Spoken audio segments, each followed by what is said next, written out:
students, in this lesson we will be discussing about speech anxiety, communication apprehension, listening apprehension, and about speaking confidently. So before we begin, let's look at the learning objectives for this lesson.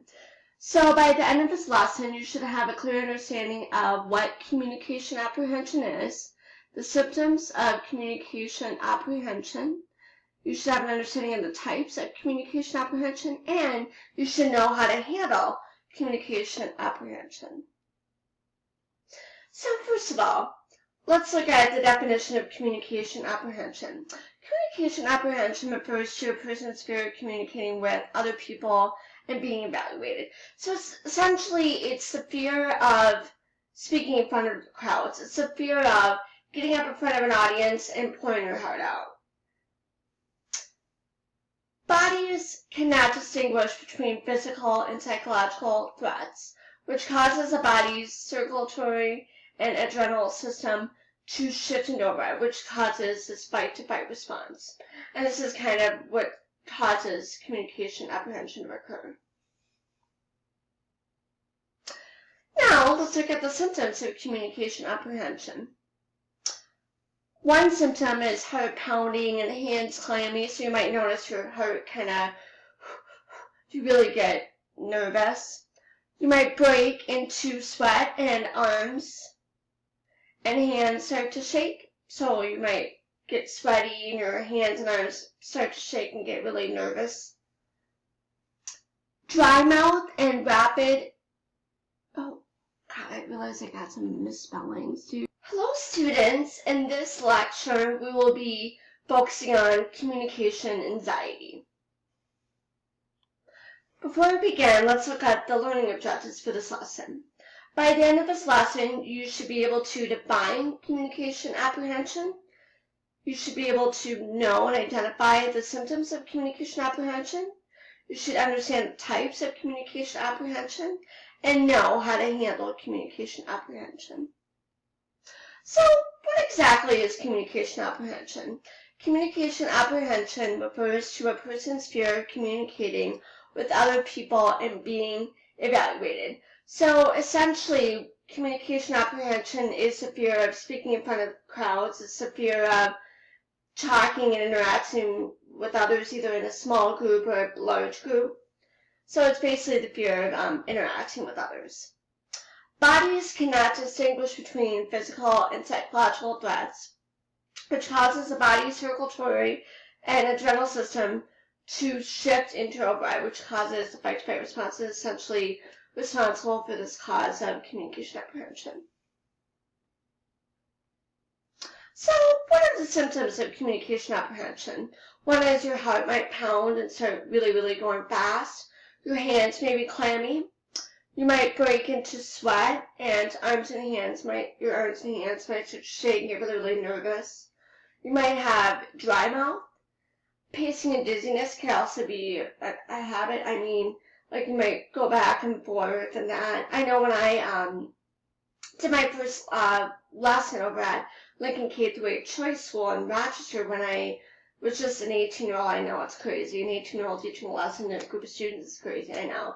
I remember one of my mentor teachers told me about how I would pace because I was so nervous, so I was starting to pace. And the final symptom is forgetting information. You might just not be able to call someone. You might choke up a little bit, just might kind of just forget everything. You might have trouble remembering something. So now let's look at the types of communication apprehension. The first is trait anxiety. Measures how people feel across time, periods, and situations. So basically what trait anxiety is people will feel uncomfortable regardless of who the audience is, regardless of the audience size, regardless of the context that they're in. They'll just feel anxiety all the time. It's not like, it's just they will always feel it, no matter what situation they're in. Context anxiety refers to anxiety prompted by specific communication context. Novelty and uncertainty can heighten this anxiety.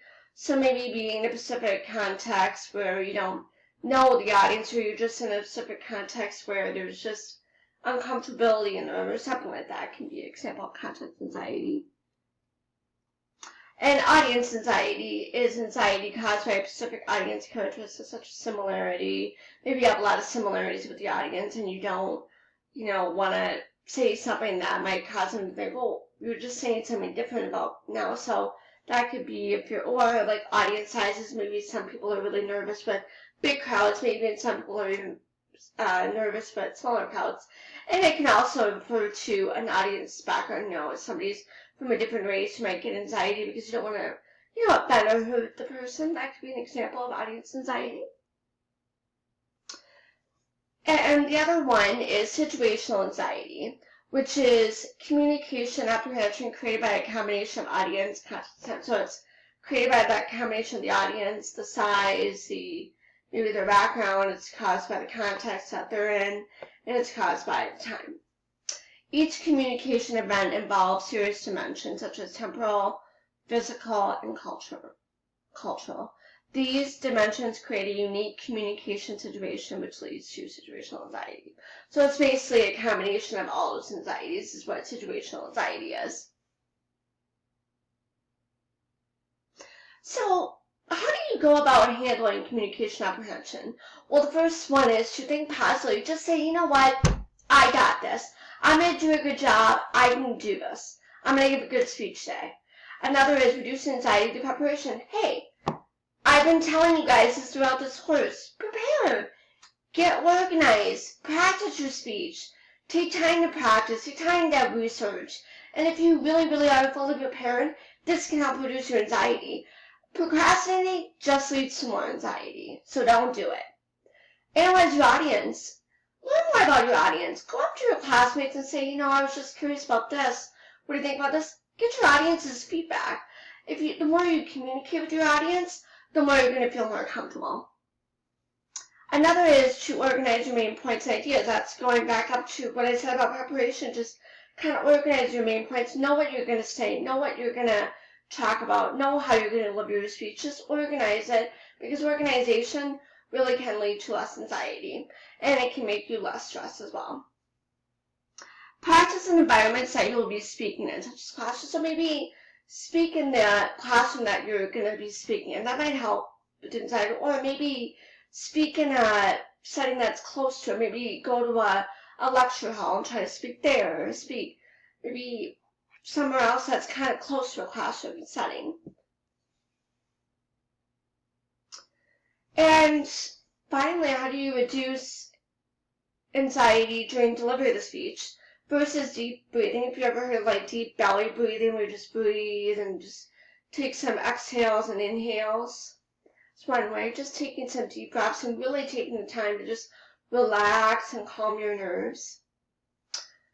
Another is to move around the room. Now, that doesn't mean pacing, but during your transitions, you can move around the room, move to one area, to the next as each turning point. Don't just start pacing everywhere, all the time. Just move around at appropriate times, such as when you're done with one main point and you're going on to the next. Focus on your audience, not yourself. Just don't focus on yourself. Focus on your audience. Focus on who you're presenting to. Perhaps maybe look one audience over in the eye, just kind of interact with that person. Maybe that would help you feel more comfortable, as if you kind of interact with just one person, really looking at them when you're speaking, and then kind of gradually shift your eye contact to the other rooms, but just start small and then kind of work your way to speaking to the larger audience. Use your sense of humor. Don't feel afraid to be humorous and be kind of really interacting and engaging with your audience. Now, don't go overboard and start telling a bunch of jokes and just turning this into a humorous speech.